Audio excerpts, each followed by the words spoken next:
Hello viewers, আসসালামু আলাইকুম। আজ আমি আপনাদের সাথে শেয়ার করব বাংলাদেশের রেস্টুরেন্ট স্টাইলের চিকেন মাঞ্চুরিয়ান রেসিপি।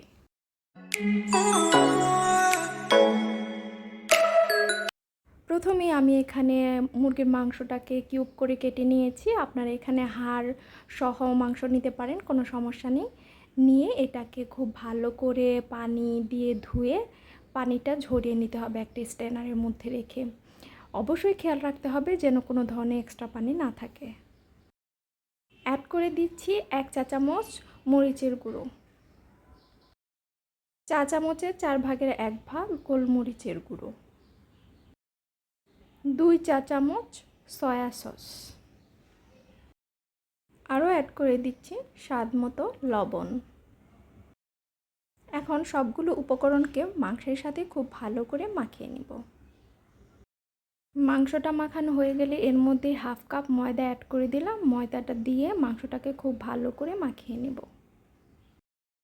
ময়দাটা মাংসের সাথে মাখানো হয়ে গেলে এর মধ্যে দিয়ে দিব একটা বড় সাইজের ডিম।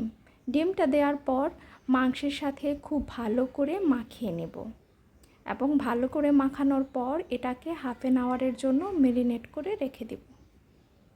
মাংসটা ম্যারিনেট হতে থাক, এর মধ্যে আমি কাটাকাটিগুলো শেষ করে নিচ্ছি। আমি এখানে 3টা বড় সাইজের পেঁয়াজ নিয়েছি। পেঁয়াজগুলোকে এইভাবে 4 ফালা করে নেবেন।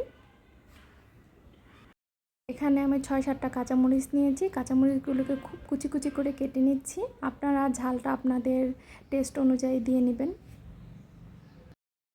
একটা বাটি নিয়েছি। বাটির মধ্যে আমি 1 বাটির চেয়ে একটু কম পানি নিয়েছি। নিয়ে এটার মধ্যে আমি 2 চা চামচ কর্নফ্লাওয়ার মিক্সড করে রেখে দিব। এটা রান্নার সময় প্রয়োজন হবে। সব কিছু যদি রেডি করে সাইডে রাখেন তাহলে রান্নাটা করতে বেশি সময় লাগে না। চলে এলাম, চুলায় একটা পাত্র বসিয়ে দিয়েছি। এখানে আমি তেল দিয়েছি। তেলটা গরম হলে আমি যে মাংসটা ম্যারিনেট করে রেখেছিলাম সেগুলোকে তেলের মধ্যে দিয়ে ডুবো তেলের মধ্যে দিয়ে ভেজে নেব।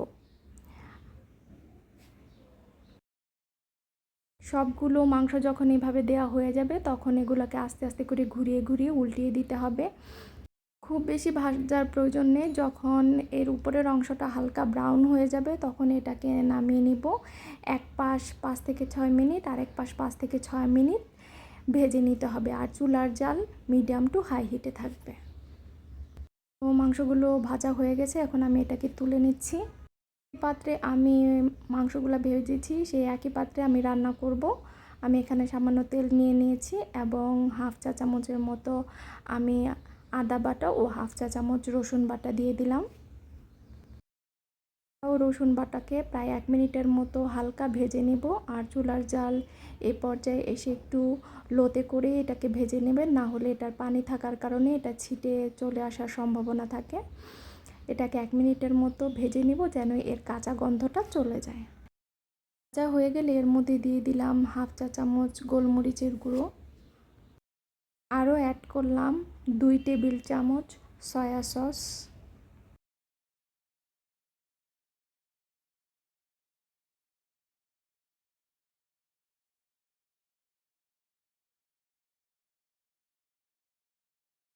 এক চা চামচ চিনি অ্যাড করলাম, আরও অ্যাড করলাম 1 টেবিল চামচ মরিচের সস ও 1 টেবিল চামচ টমেটোর সস।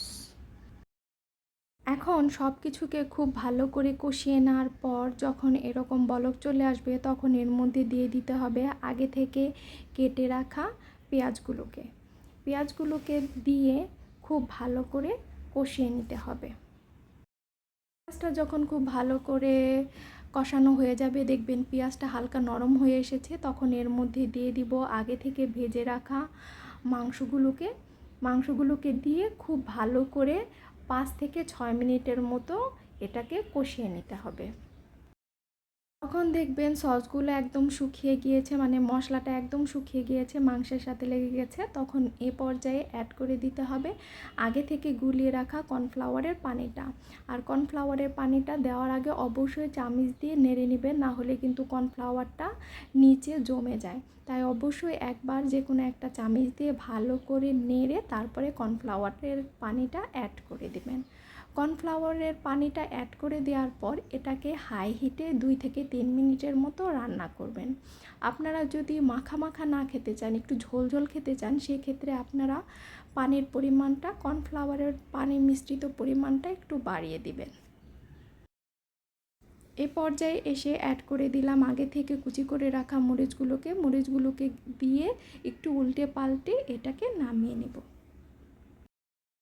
তৈরি হয়ে গেল বাংলাদেশি রেস্টুরেন্টের স্টাইলের চিকেন মাঞ্চুরিয়ান। খুব অল্প সময়ে আপনারা ঘরোয়া উপকরণে এই চাইনিজ আইটেমটা করে নিতে পারেন। আশা করছি আজকের রেসিপিটি আপনাদের খুবই ভালো লেগেছে। রেসিপিটি ভালো লাগলে চ্যানেলটিকে সাবস্ক্রাইব করে পাশেই থাকবেন। ভিডিওটিতে লাইক দিবেন, কমেন্ট করবেন, শেয়ার করবেন। আজ এই পর্যন্তই। পরবর্তীতে আবার নতুন কোনো রেসিপি নিয়ে হাজির হব। সেই পর্যন্ত ভালো থাকুন, সুস্থ থাকুন। আল্লাহ হাফেজ।